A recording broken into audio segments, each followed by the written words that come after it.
Now, before we go to our first caller of the week, let's talk about our topic of the week, and that is your legal advice, getting legal advice from your doctor. Many people probably don't recognize some of the advice that they get from their doctor, or for that matter, from various other professionals or individuals as legal advice. I want to talk about basically three types of advice or opinions that I see come up quite frequently in the workers' compensation and personal injury claims that we handle in our office, that I see come up in the course of conversations people have with their doctors. When you go into a doctor, many times you will discuss with that doctor what was the cause of the injury, especially in cases where it's not a specific accident or event that brought about the injury. If you're getting a causation opinion from your doctor, just because that doctor says it is related or isn't related doesn't make it so under the laws of the state of Kansas. More specifically, in the context of a workers' compensation claim, there are a number of factors that a doctor and the court take into consideration in determining whether or not the accident or the work, the repetitive work, is the cause of the particular injury or medical condition that you're being diagnosed and treated with.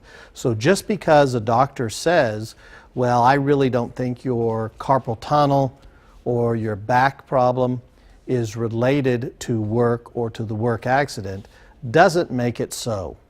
That is ultimately potentially a bit of legal advice that you're receiving from your doctor, unwitting legal advice, and I'm sure the doctor isn't considering it from that perspective as legal advice. He or she is trying to give you some medical advice or opinion about the cause of your injury, but don't take it as the final definitive opinion in your case. Otherwise, you're accepting it as legal advice if you do such, and you may ultimately pay the price.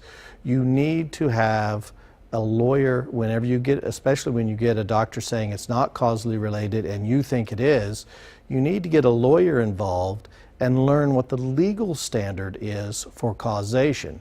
Especially in an automobile accident case, it's not a question of whether or not it's certainly caused by the accident. It's scientifically 100% certain to have been caused by the accident.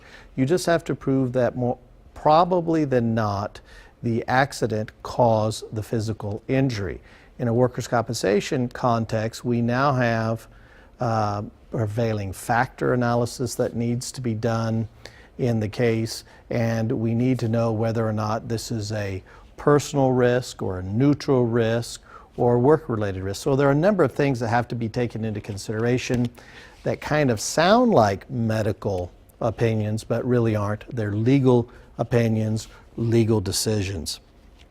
The second type of legal advice, I want to call it, that I often hear coming from doctors' offices is about the right to future medical care, whether or not you're going to need future medical care as it relates to this particular injury or accident. Before injuries that occurred before May 15, 2011, you had a right to medical care or have a right to medical care for the life of the injury. So just because a doctor says, well, renders an opinion, well, I don't think that you're going to need any more medical care, don't accept that medical/legal opinion as definitive as it applies to you. You again may need to get a lawyer to assist you in that because I'm not aware of any doctor who has a crystal ball and can tell whether or not, for example, a surgical screw is going to come out of a bone and cause a problem in the future. In many folks, it doesn't. It takes a lot of time for the body, the bone, to reject the screw. It can happen many, many years down the road. But when it does, it's more likely than not going to be as a result of the surgery that placed the screw there in the first place. For injuries after May 14, 2011, or later, only if the doctor says that there is any medical treatment that is more probably than not related to the accident, will you get future medical care. Now, it can be any type of medical care that could cause your case to be left open. So again, don't just accept the medical advice of a doctor that, again, kind of comes in the form of both medical and legal advice when they say, well, I don't anticipate any medical care in the future for your your 5/15 or 5/16/11 injury now that I've surgically healed you and you're at maximum medical improvement. If you need an aspirin, if you need any form of medical care as it relates to the injuries from that accident, that can leave open your medical care for an extended period of time. Remember also that there now is, for those injuries that take place after 5/14/11, you have to renew your need for medical care at least 2 years from the date that your award is entered. So don't get caught in that trap. Lastly, whether a medical procedure should be paid for by work comp or personal health insurance is also kind of a medical/legal opinion. And in many cases, for example, you think that the procedure is personal in nature, but it's a necessary medical procedure that has to be undergone first before you can have the work-related treatment.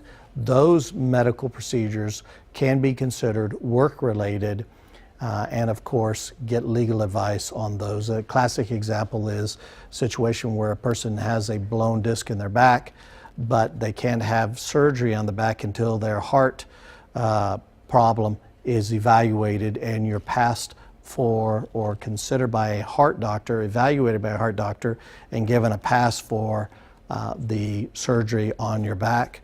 It sounds like the heart problem obviously is not related to the back injury, but if you don't get that checked out, you're not going to get the back surgery. In those situations, many workers' compensation courts have found the need for the evaluation and treatment for the heart problem before you have the back surgery is actually part of the work comp claim.